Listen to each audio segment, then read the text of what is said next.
well, someone wrote to ask Amy at the Washington Post to complain that their friend never provides any food when she stays over at her house. Okay, I mean, is it always the etiquette? It sounds like it is, but is it always the etiquette to provide food for a guest who's staying over?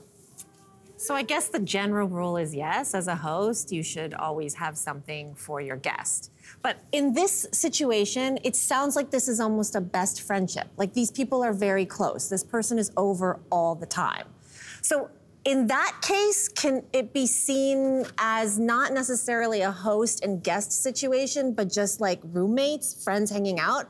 The reason I say this is because I have a best friend, and essentially the guest room in her house is my bedroom. So when I go to see her, her name is Fiona, it's like my house. I help myself to everything. I don't expect her to be hosty host with me. That would make me feel weird. She's my friend, she's not my host. Right? So I could do the cooking. I buy my own things. I don't want her to have things prepared for me. I can order us food.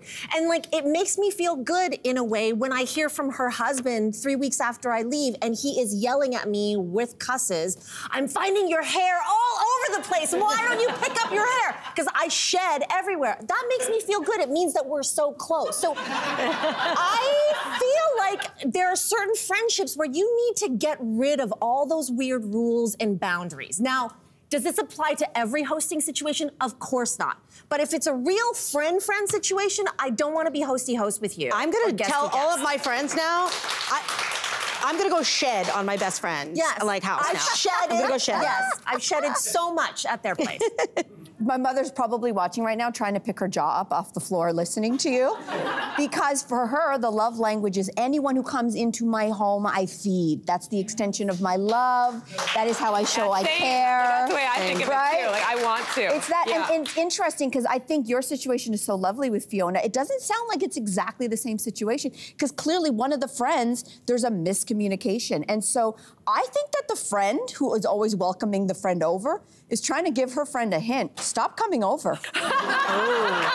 I'm certain of it because she seems to be taking care of food for herself and she's purposely not getting food for the friend. And I think that that's the subtext is, I don't want you coming over anymore. Take the hint.